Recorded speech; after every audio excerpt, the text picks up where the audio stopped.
राज्य के राजस्व मंत्री और अमरावती जिले के संरक्षण मंत्री चंद्रशेखर बावनकुळे ने शनिवार को विभिन्न मुद्दों पर अपनी प्रतिक्रिया दी। उन्होंने कहा कि शनिवार को बड़ी संख्या में नागरिक अपनी समस्याएं लेकर आते हैं।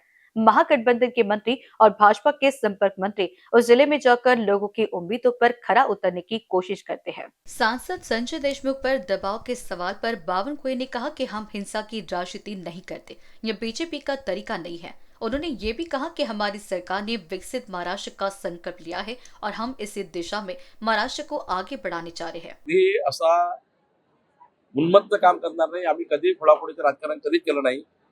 आमच्या भारतीय जनता पार्टीमध्ये ही पद्धती नाही आहे। विकसित महाराष्ट्राचा संकल्प माननीय देवेंद्रजींनी केला आहे।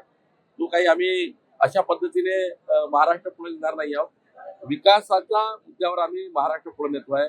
मोदीजींनी विकसित भारताचा संकल्प केला आणि या संकल्पाला साथ देण्याकरता आमच्याकडे अनेक लोक पक्षप्रवेश करतात। आम्ही कधी कुणाला आमच्या पक्षात या, आमच्या पक्षामध्ये जबरदस्ती त्या ठिकाणी आमच्याकडे काही स्पेस आहे म्हणून आम्हाला या ठिकाणी या असं कधी म्हणत नाही। आम्ही आमच्या कामावर, मोदीजींच्या कामावर, देवेंद्रजींच्या कामावर महाराष्ट्रामध्ये जनतेला वाटतं की भाजपाकडे गेलं पाहिजे, त्यामुळे लोक येत आहेत, आम्ही त्यांचं स्वागत करतो। स्थानीय स्वराज्य पर बावनकुळे ने कहा कि महागठबंधन में तीनों पार्टियों को अपनी अपनी पार्टी की ताकत परखनी चाहिए। हमारा महागठबंधन बहुत मजबूत है और हम महायुति में विधानसभा और लोकसभा दोनों चुनाव मिलकर लड़ रहे हैं। अब स्थानीय स्वशासन निकायों के चुनाव के लिए महागठबंधन दोबारा लड़ने का विचार कर रहा है। एकनाथ शिंदे जी असतील, अजित पवार जी असतील, आम्ही असू, आपल्या पक्षाची चाचपणी केली पाहिजे आणि शेवटी आम्ही काय, आम्ही महायुतीमध्ये लढणार आहोत। आमची महायुती ही अत्यंत मजबूत आहे। त्यामुळे आपापला पक्ष वाढवणे, आपापल्या पक्षाला जिथे जिथे स्पेस आहे ती स्पेस देणे। जसं आम्ही आता 1,51,00,000 प्राथमिक सदस्य करतोय, 3 लाख कार्यकर्त्यांना आम्ही येणाऱ्या काळामध्ये सक्रिय करतोय।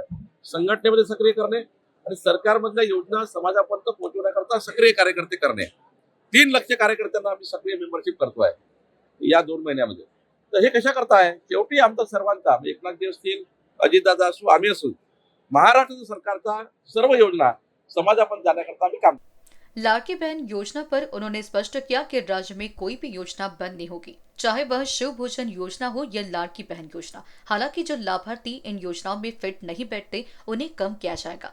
सरकार किसी भी योजना को बंद नहीं करेगी। नाही, आमच्या ज्या लाडक्या बहिणीची योजना आहे, काही लोकांनी प्रश्नचिन्ह उपस्थित केलं आहे की आमच्या लाडक्या बहिणीची योजना बंद होणार। मी आपल्याला जबाबदारी सांगतोय, शिवभोजन असो की लाडकी बहीण योजना असो की शेतकऱ्याची वीज बिल माफी असो, माननीय देवेंद्र फडणवीसजींनी स्पष्टपणे सांगितलं आहे या राज्यातली कुठली योजना बंद होणार नाही। हां, एक गोष्ट खरी आहे की व्याख्येत बसत नसणाऱ्या काही योजनेमध्ये काही लोकांनी हौदोस घालून त्या योजनेचा गैरफायदा घेतला आहे। त्याबद्दलची तपासणी सुरू आहे। आता व्याख्येत बसत नाही पण योजना घेतली ते कमी करावीच लागणार आणि ज्या व्याख्येत घेतलेल्या आहे त्यांना 100% आमच्या सरकारला तोपर्यंत योजना मिळणार आहे। म्हणजे नियमात असलेल्या प्रत्येक योजनेला आम्ही समोर जाणार आहे। कुठलाही पैसा सरकारकडे कमी नाही आहे, त्या योजनेचा पैसा सरकारकडे आहे आणि माननीय देवेंद्र फडणवीसजींचा जो एक या महाराष्ट्राचं वचन आहे की आमचं सरकार कोणती योजना बंद करणार नाही, हे निश्चित आहे। राहिला प्रश्न आमच्या लाडक्या बहिणी आणि आमचे शेतकरी यांना आम्ही आवाहन केलं आहे की मोदीजींनी विकसित भारताच्या संकल्पाला आणि देवेंद्रजींच्या विकसित महाराष्ट्राच्या संकल्पाला आपण सोबत या, आमच्या सोबत काम करा आणि महाराष्ट्राला पुढे नेऊया, या भूमिकेतनं आम्ही सोबत काम करायला तयार आहे। त्यामुळे 1,51,00,000 लोक भारतीय जनता पार्टीची मेंबरशिप घेत आहे। आज 1,16,00,000 लोकांनी भाजपाला प्राथमिक सदस्यता केली आहे। एक मोठा पक्ष म्हणून आम्ही या ठिकाणी काम करतो आहे। 3 लाख सक्रिय सदस्य करणे और 1.5 कोटी प्राथमिक सदस्य करने ये आमचा हेतु है। स्थानीय चुनाव के बारे में बावनकुळे ने कहा कि राज्य निर्वाचन आयोग चुनाव कराएगा, लेकिन स्थानीय स्वशासन निकायों में सदस्यों की कमी से बाधा आती है। उन्होंने कहा कि लोगों की उम्मीद है कि चुनाव जल्द से जल्द कराए जाए। हमने ये ऑलरेडी बताया है कि माननीय एकनाथ शिंदे जी, अजित पवार जी और भाजपा अब अपनी पार्टी का काम बढ़ाने का प्रयास कर रहे हैं, लेकिन जिस प्रकार से लोकसभा चुनाव में, विधानसभा चुनाव में हमने महायुति में काम किया, हमको महाराष्ट्र में 3 करोड़ 17 लाख वोट मिले और हम चाहते हैं कि सभी महानगर पालिका, सभी जिला पंचायत, सभी लोकल पंचायत पे महायुति आनी चाहिए। हम सब लोग महायुति पे ही जाएंगे और महायुति मजबूत करने का काम संजय राउत के मराठा आंदोलन से जुड़ी हत्या के मामले पर बावनकुळे ने कहा कि संतोष देशमुख के हत्यारे को फांसी देने के लिए जांच चल रही है। यह मामला गंभीर है और इसे भड़काने का काम नहीं किया जाना चाहिए। सभी को सरकार की जांच का समर्थन करना चाहिए। काय वेडेपणा आहे. उलट आम्ही सर्व लोक संतोष देशमुखाच्या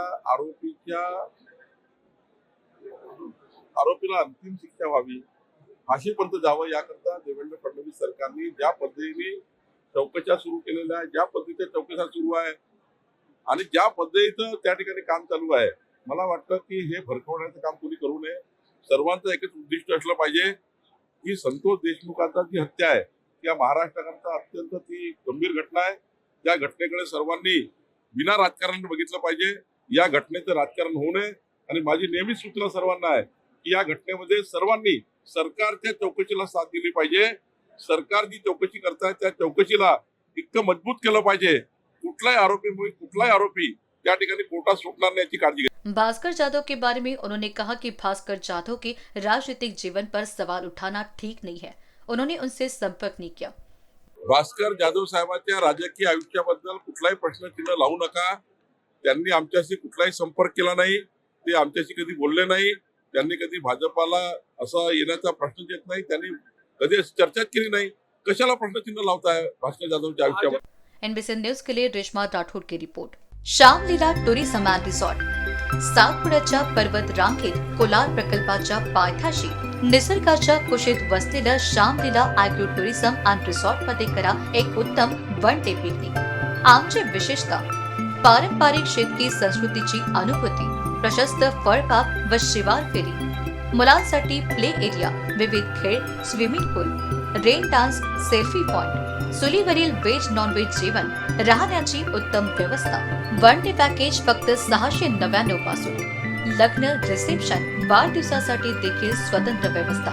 अल्पावधीतच लोकप्रिय झालेले कृषी पर्यटन स्थळ। आजच जाऊन भेट द्या आणि निसर्गाच्या कुशीत एक अविस्मरणीय अनुभव घ्या। स्थान तेलंगखेडी नवनाथ आश्रमाजवळ, पांढुर्णा रोड, तालुका सावनेर, जिल्हा नागपूर।